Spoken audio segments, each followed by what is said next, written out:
So Caroline is a commissioner at the U.S. Securities and Exchange Commission. Prior to that, she was counselor to two different commissioners. So she's been the senior level of that agency for many years. Prior to that, she worked on staff. And in addition to all of those different things, she also has serves as a captain in the Army Reserves as a JAG officer. And so thrilled to have her here for the conversation. So I guess just to start us off, Commissioner, so you're a public servant sort of in two senses, right? Both in your civilian job and as a captain of the Army Reserves. How do you think through the missions of each of those organizations? Yeah, happy to talk about that, and thank you for having me here today. I do think both in my military capacity and in my civilian capacity, not everyone is thinking about sort of the overlap between the two, and so I spend a lot of time in my job at the SEC thinking about sort of the policies we're making and the rules we're passing, and thinking about what the national security implications may be for the various rules. Before I really get started, I have to do the standard disclaimer that my agency requires, that the views I express are my own. They do not necessarily reflect the views of my fellow commissioners at the Securities and Exchange Commission or the staff of the agency. And I expect, I'm not here on my military capacity, but the same probably holds, it does in fact hold true for the military as well. So these are my own views. So with that, the Securities and Exchange Commission oversees a fairly large portion of the market. And our mission is to protect investors, ensure fair, orderly, and efficient markets, and facilitate capital formation, all of which are fundamentals to a basic functioning economy. You need to have investor confidence to get folks to invest. You need to have a place where companies can raise money and where we have the ability to influence other governments, where we have the ability to support our military and all of the budgetary requirements that come with that. We need to incentivize businesses, and not just sort of the government-funded businesses, a lot of them get grants from the government, but smaller businesses into research and development. And so that's one of the things that I'm always thinking about in the rules that we're passing and the policies that we're making in the Securities and Exchange Commission. So if you think about some of the small businesses, if you think about the conflict in Ukraine, one of the things that the acquisitions folks are looking at, and if there's acquisitions folks in here, you can probably talk to it more than I can, but how are they replacing parts? A lot of it is with new technology, 3D printing, right? A lot of it is sort of new aspects that are capable here, but we're sort of still working on. So thinking about sort of learning from that, and then looking at encouraging and incentivizing businesses here to think through some of those things. Where can we work in sort of our additive manufacturing? Where can we promote new ideas? Where can we promote R&D? And the policies that we do at the Securities and Exchange Commission, when we're thinking about facilitating capital formation, when we're thinking about protecting investors, when we're thinking about fair, orderly, and efficient markets, is to incentivize companies to put money back into R&D. It's so investors, a lot of what we do is disclosures. It's so investors can look at what we're doing and look at what companies are doing and decide, is this a good company to invest in? It's so funds, mutual funds, the fund complexes of the world, the exchange traded funds, where sort of you pool your money and then someone else sort of decides all the different companies that they're gonna invest in on your behalf. And they look at those and decide who's going to be a good investment. And one way we know that is through the disclosures, through the information that is going to investors, because the Securities and Exchange Commission requires that information, because investors are looking at that, analysts are looking at that, and they're looking who's going to do well, where is this going to be an idea? And so I think there's a lot of implications for our mission that overlap with, the high level, yeah, we just need a good economy. That's sort of fundamental. But on an additional level, in terms of sort of how we're incentivizing companies to then be productive members that impact national security. And so I think those are all things that I'm thinking about on a daily basis when we are making our policies and passing rules and bringing enforcement cases.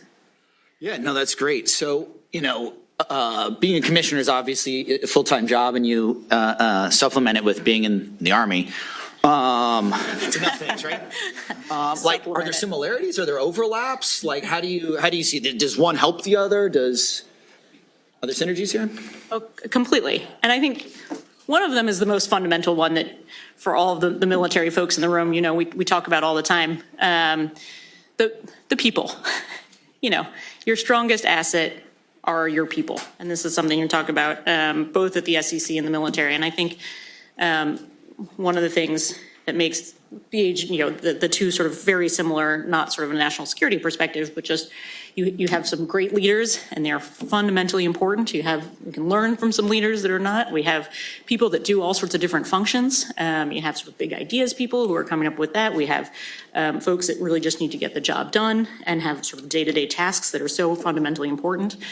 So in a lot of ways, the structures in terms of sort of the people and what we're trying to accomplish are the same. And I think the government can be siloed, but at the end of the day, all of the goals are the same.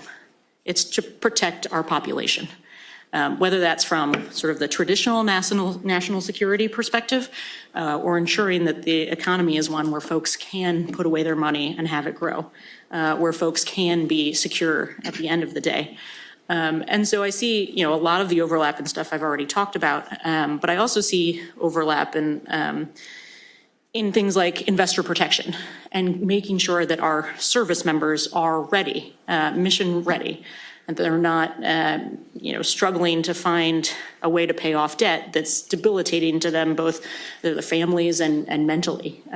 So in addition to sort of the national security policy things that I think about on a daily basis, in things like crypto, and how are the rules that we're doing on crypto impacting some of the areas of crypto and national security, given it is an area I think that implicates national security pretty directly.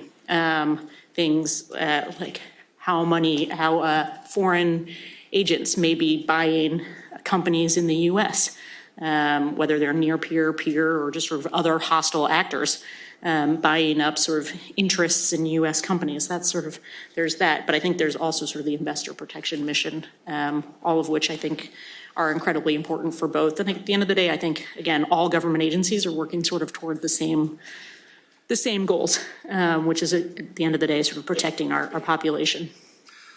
So you touched on a couple of, a number of topics where there's sort of a clear overlap between the mission of the commission and national security. And so to dive down some of these more specifically, I think one of the most obvious places of overlap is going to be on cybersecurity, right?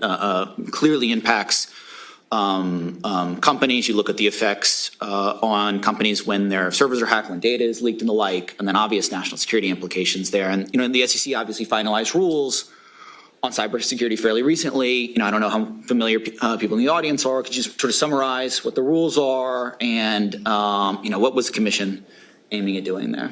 Sure. I will spend a short amount of time summarizing the rules. We have probably 4 or 5 cybersecurity proposals still outstanding that need to go through the Administrative Procedures Act process. They're out for notice and comment. We're getting feedback on those. We'll have to decide how to move forward with them and adopt them.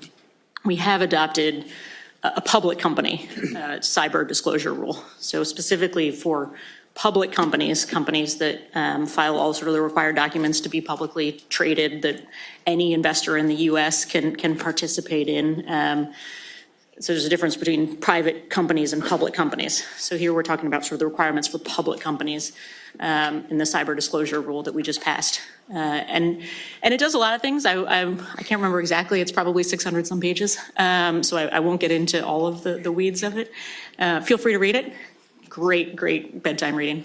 But I think sort of some of the key points are if there's a cyber intrusion, you're gonna be required to disclose it to your investors within 4 days if this is a material event. So if this is something that's gonna matter to your investors. So that's one of the main things. We require disclosure about the various expertise that companies have at the management level in cyber. We require information about sort of how these how your cyber policies and procedures are implemented, what your cyber policies and procedures are. And you would think it's interesting. You would think we wouldn't need that. you would think the SEC would not need to promulgate a rule telling companies, because it is in every single company's interest to have very strong cybersecurity policies and procedures in place. No company wants to be hacked. No company wants to be paying Bitcoin ransoms. It's not good for your public image. It's not good for your investors. And again, there's real national security implications, I think. So what we did is we looked around and we're like, well, as much as we would like to think we don't need to pass a rule, in looking around at the industry, we did, in fact, decide that we wanted to continue to incentivize some of this good behavior. And again, one of the ways we do that is we require disclosure. So investors themselves can say, oh, this is a good company. They have good policies and procedures. They're going to be sound. This is a good company that, at least if they get hacked, they have a process in place. If it's a company that has a lot of sensitive IT, that has a lot of sensitive customer information, that has a lot of sensitive information that other countries, other actors might be interested in, investors are going to want to know how well that information is protected.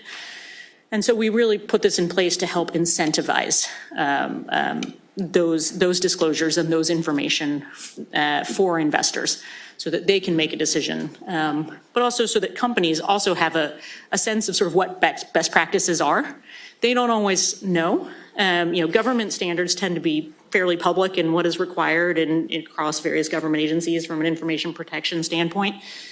Companies don't always know what other companies are doing, what are the best practices. So one of the ways we help do that is either, we can pass a rule to sort of create a baseline requirement, but we also put out guidance, and we put out information to help companies figure this out. And I think one of the things we spent a long time thinking about is, when is the right time for disclosure in the cybersecurity rule? Because we don't necessarily want everything disclosed right away, because that could impact national security from the other side, right? If all of a sudden it's clear that you've been hacked, there may be stuff we want to keep quiet for a while, as to give some of our brother and sister agencies time to investigate, to figure out. But you think about sort of the power grids being hacked. You think about banks being hacked. You can think about all these areas where our competitors would really find interesting information and network weaknesses across the United States. So that's something we're thinking about, sort of trying to strike that right balance to where we incentivize sort of the strongest policies and procedures from an investor perspective, but we're also making sure that it's protected when it needs to be, and not disclosed too early. But that's what we're thinking about with that sort of thing, making sure that banks, if all of a sudden one of our major players is hacked, and either, it can be they stop being able to trade for a day. The implications of that, probably fairly large, can probably be worked around, but the implications sort of if an entire JP Morgan Chase or a Morgan Stanley were to shut down, the implications for that for across the United States are significant. And so that's what sort of we're trying to ensure, that those policies and procedures and those practices are the strongest they can absolutely be. Yeah, so you speak about, the cybersecurity rule as you frame it as incentivizing good behavior, and that's obviously part of what we're trying to do here. But the flip side of that is going to be discouraging bad behavior, right? And so, the SEC obviously has this enforcement mission as well. And at least the way I see it, and curious your thoughts on it, is that there's, multiple parts that touch on national security. On the one part, you speak about, and I know it's near and dear to your heart, ensuring that service members are sufficiently protected. I don't know if people are familiar, but with affinity fraud, service members are regularly targeted, unfortunately, by fraudsters, and I know the commission focuses pretty heavily on that, but then even just more broadly, enforcement actions that touch on national security. So how do you guys think about that? Yeah, so I think there's some other ways that I haven't talked about where I think there's a fair amount of overlap. So one of the things I mentioned is foreign companies buying interests in U.S. companies. And this is an area where you can get IT. A lot of how do I get information on all sorts of sensitive U.S. IT information, weapons development, that sort of thing. Let me start getting an interest in this company. So we have sort of foreign investors looking at U.S. companies. And this is one thing we're thinking about.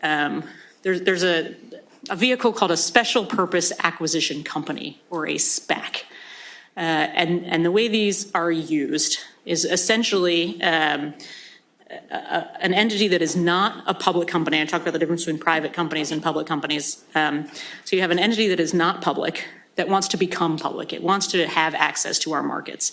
And it wants to have access to information. It's going to start buying up sort of other smaller companies. So what happens with these special purpose acquisition companies is that finds more or less a shell company that's public, and then buys up an interest in this, and they have what's called a de-SPAC. So they essentially merge. So you get a whole bunch of investment money to say you're going to have this new public company, and then you use this sort of smaller, sort of probably dormant public company that you buy up, you de-SPAC, and then you sort of become a new company that automatically is public. So you don't have to go through the IPO process. You don't have to go through the traditional due diligence that comes along with an IPO process to understand who the owners of this company are. Where does that chain flow up through? Who actually is owning this company? Where is the money flowing from? Who are the investors? There's a lot of information about that type of thing at public companies that we get that we don't have on the private market side. And so we recently passed a rule sort of making the disclosures on SPACs, making the requirements around SPACs much more equivalent to the public company IPO or going public process. So I think that's one area, and part of, frankly, what inspired that is sort of seeing, and we don't do this alone. Treasury and CFIUS spend a lot of time on this and have a lot of authority, and so we don't go at it alone. But when we are looking at some of these companies, there are different authorities that each agency have, and we certainly are interested if there are national security implications for ownership of companies. And I think that SPACs was an area that certainly worried me, that could be happening more often than not. So the SPAC market had sort of cooled, and everyone says, well, why did you do it now? You're a day late and a dollar short. You always are, SEC. But if you look at the sort of SPAC cycle, it's very cyclical. It comes and goes, and it gets really hot, and then it sort of dies down, and then it gets really hot, and it dies down. If you look at sort of and so, if we hadn't done something, I think it would have, even if it was quieter now, which no one mentions could be because we put out a proposal. But I think it's an important rule from a national security perspective as well to ensure that due diligence and that information is there. Another thing we see, and I think we play an important role along with some of our friends, is anti-money laundering requirements and know your customer requirements, which we see at some of the entities that are advising and recommending assets to individuals. Sanctions is a big one. We recently brought an enforcement action. So enforcement actions inform sort of my view on SPACs, but we also recently brought an enforcement action against an individual who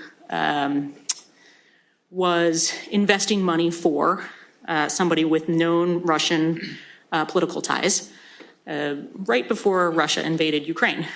So essentially they were helping that individual evade sanctions entirely. So we brought a case against that individual and were able to hold them accountable and also hand over sort of any other pieces of that case to other appropriate enforcement agencies. So we're able to sort of really provide an important perspective to ensuring that folks aren't evading important sanctions, that we know sort of who is behind some of these transactions, and where the money is going and who's controlling the money and following the flow of the money. Because I think that's really critical for sort of all aspects of economy as well as national security. There is another case, this isn't an enforcement action, but this was in, I guess, I don't know, the Wall Street Journal or something, or the New York Times.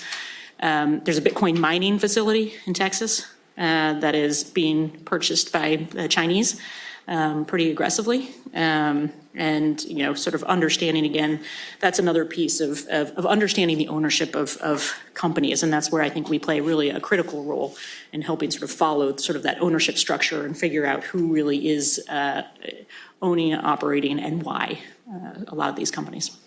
Yeah, so I'm glad that you mentioned, Russia and Ukraine and questions about like underlying ownership of companies. I know, so I've got a bunch of friends at hedge funds and private equity funds, and after Russia invaded Ukraine, I got calls from many of them saying, all of a sudden there's a bunch of people with Russian-sounding names that want to hop on my Zooms and give money to my funds, which I do. Is this a problem? And I was like, yeah, probably. Not your lawyer, but, is just, just taking a step back. You speak about the divide between public and private markets, right? Is this private markets, public markets have traditionally been, the larger and the more dominant, large portions of American capitalism. But we've really seen a rise in the private markets over the last 20 years. Is this just like a natural outflow of that?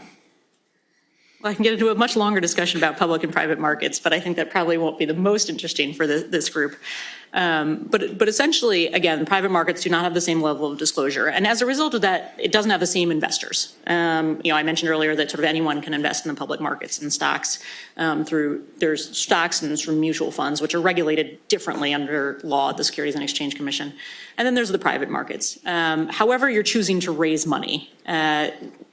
The public markets have a whole different set of disclosure. Private markets, there's a variety of ways to raise money. You can do it through a whole bunch of sort of different regulations that we have, some of which were promulgated under the Jobs Act, like crowdfunding. So essentially, everyone probably sort of gets crowdfunding. You sort of source the crowd and get money for your venture. But there's all sorts of other ways that you can raise money. And essentially, you don't even really have to file a form with us at all. You're supposed to.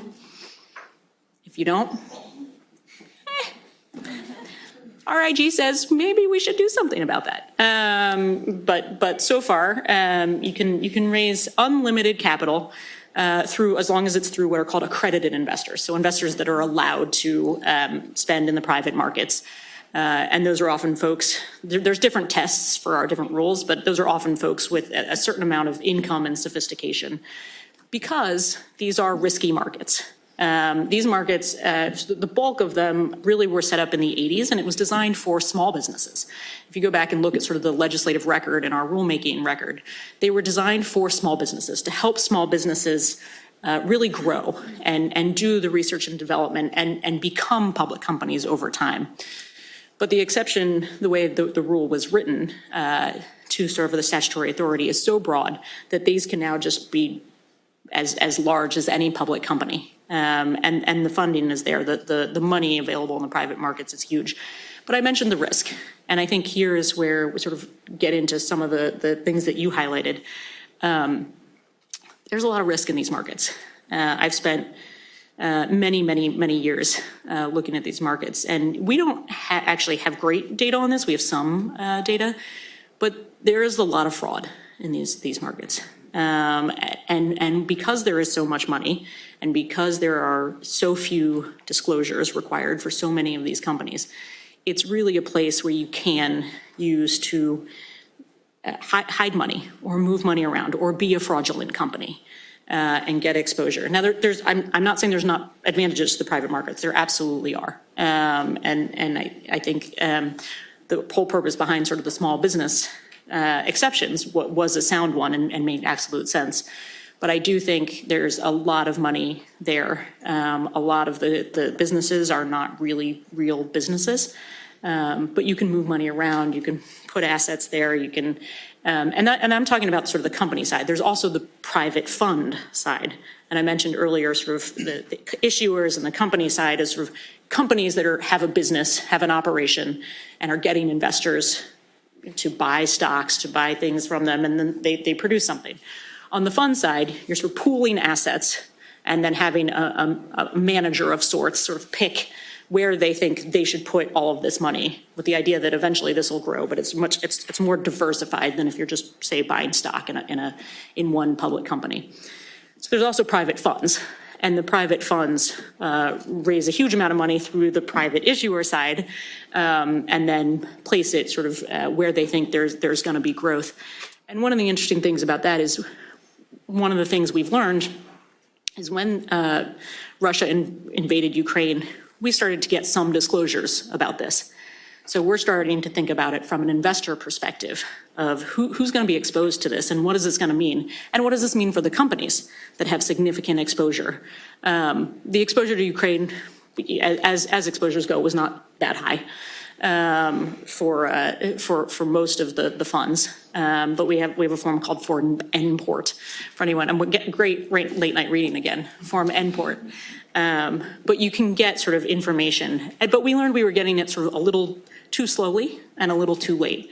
And so one of the things we thought about is how do we help better ensure that across the government we know who's invested in what companies are invested in these countries, and how is that going to impact the U.S. markets? How is that going to impact the U.S. national security? And how is it going to impact investors? And so we, again, proposed some rules where we'll get that information more quickly and have a little bit more detailed information so that we can understand that both across government agency and from an investor perspective. Yeah, so to speak about risky markets, can we talk about Bitcoin? Of course. So obviously a ton to talk about on the national security implication side with Bitcoin and digital assets in general. But I think just to drill down on something that was in the news recently, the SEC, to the extent you talk about it, just approved so-called ETPs to allow for ETPs holding spot Bitcoin to begin trading. Before we turn to the national security implications, can we just describe for the audience what these things even are? Yeah, how many people have heard of the spot Bitcoin ETFs that the SEC just approved? Okay, a couple. That makes me feel better, actually. I'm not going to lie. Again, these views are my own. So the news will say that we approved spot Bitcoin ETFs. ETFs are different from ETPs. What we approved is a spot Bitcoin ETP. Doesn't really matter. They look similar. They look similar. So again, there's sort of these funds, these pooled funds that can trade on an exchange. The ETFs, which is what the news says these are, and actually what their own offering materials say these are, have an entirely different set of investor protections and rules around them than ETPs. There's a reason they all wanted to go ETPs, because there are many fewer requirements once you actually go effective than there are in the actual sort of registered fund space, where there's all sorts of conflict of interest requirements, there's disclosure requirements, there's custody requirements, making sure you actually know where the Bitcoin are and can access them. So there's custody requirements on these. So if you do see the news, these are not ETFs. These are actually exchange-traded products. So these are funds that basically give you exposure to Bitcoin, which is interesting to me because anyone who wants exposure to Bitcoin can get exposure to Bitcoin. And as I understand the whole ethos behind crypto, it's to sort of stay away from government regulation and centralized finance. But I guess everyone wants a piece of the pie, and if you bring it into centralized finance, there's all these different players who can raise money off of this. So they had applied for these exchange-traded products repeatedly. We'd repeatedly denied them. We had approved a somewhat similar product. It was a futures product, though, so it's trading on the futures market, sort of betting on a future price as opposed to the actual Bitcoin itself. So we then denied. We got sued. A court said, what's the actual difference? They gave us plenty of leeway to explain it, but we didn't actually do that, and we instead said, okay, yes, you can now offer, financial advisors can now offer these exchange-traded products. So retail investors can have more access to these than they've had, although, again, you can get direct exposure if you want to go to a wallet, you want to do that. If you were really interested in getting Bitcoin itself, you could already do that.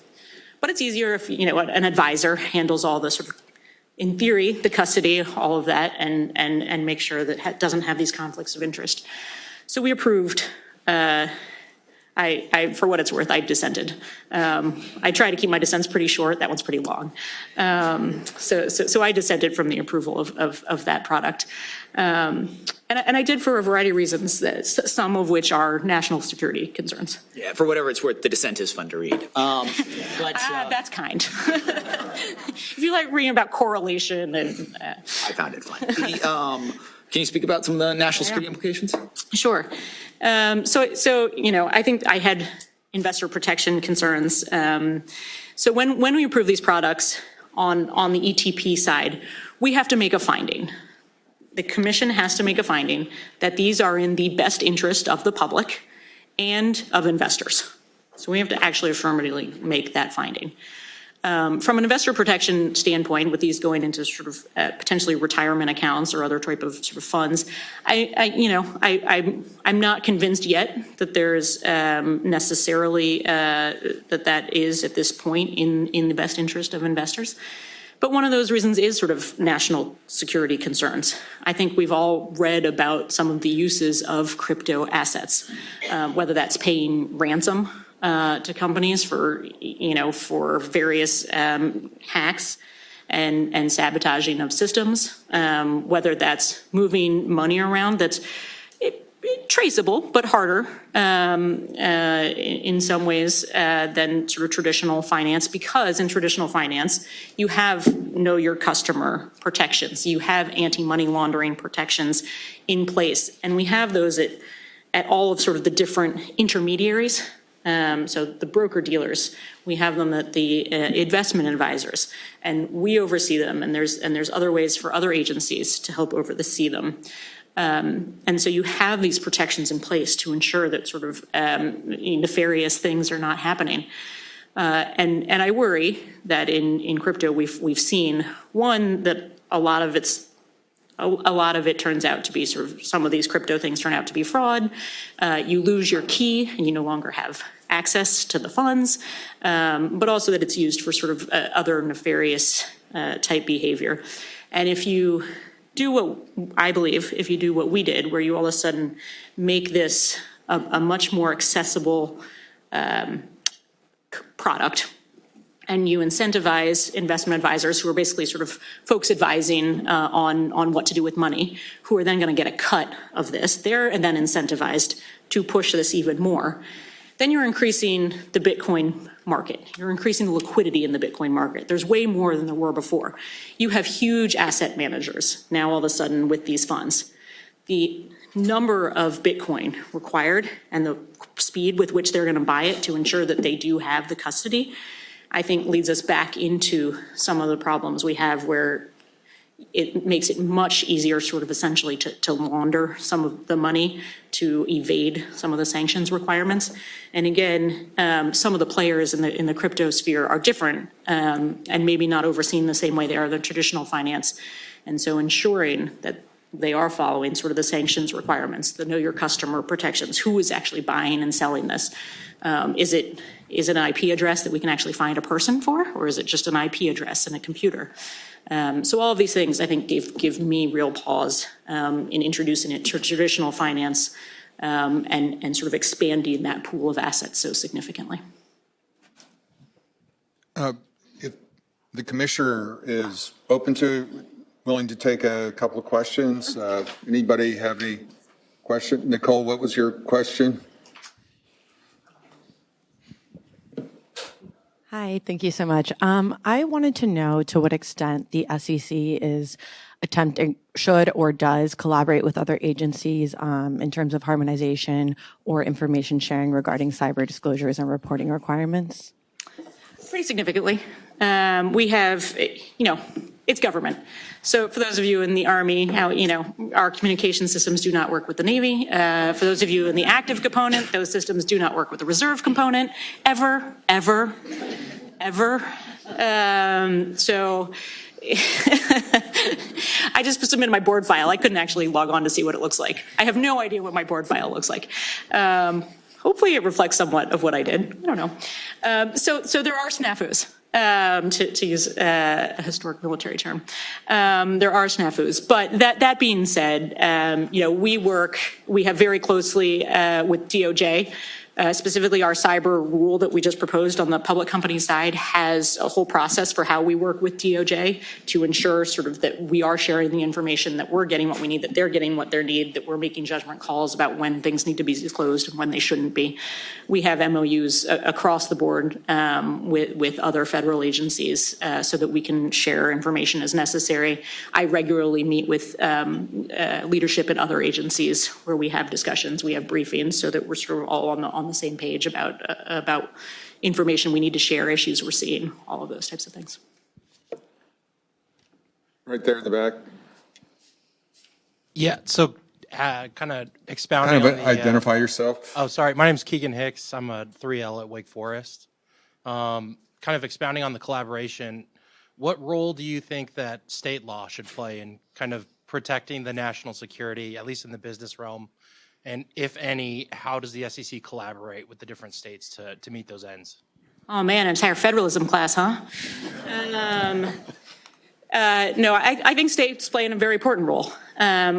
We have all the state blue sky laws, all the state securities regulators. NASA is the National Association of State Securities Regulators. It's not actually what NASA stands for, but it is the National Association of State Securities Regulators that put into place, I think, really important fundamental protections, both from a national security law perspective as well as investor protection standpoint. They differ, across the board, but they really, I think, provide an important area, especially for some of the more local companies or the smaller companies, intra-state companies. I think they're really incredibly important for that. They're important for overseeing sort of the advisors in those areas. And they bring a lot to the table, both in enforcement as well as policymaking, because they also see a lot of the stuff sooner and at a more granular level than necessarily we would. Where there's preemption, our rules obviously take place. We won't get into federalism too much. But we work closely with them pretty much, I would say, again, I meet with them on a maybe quarterly, if not more, basis. They're part of our advisory committees in some places. We regularly have them comment on our rules. FINRA, which we also oversee, the Financial Regulatory Authority, which oversees broker dealers, a piece of the market, regularly meets with them. They provide feedback on all of our rules. So we have I would say, a pretty in-depth relationship with them as well. Unfortunately, we are out of time, but Commissioner, thank you so much, especially I know how busy your schedule is, but you made time and it's eye-opening, and I think it's just fascinating how the ingenuity of bad actors, good actors too, but bad actors to try to exploit, an asymmetric advantage that we have, which is our financial system, and how we really need people like yourself and other good people who have this mental skill to understand these different financial products to protect our national security. And I'm glad you shot up the flare here at Duke Law School. I really appreciate it. Thank you very much. Okay, folks.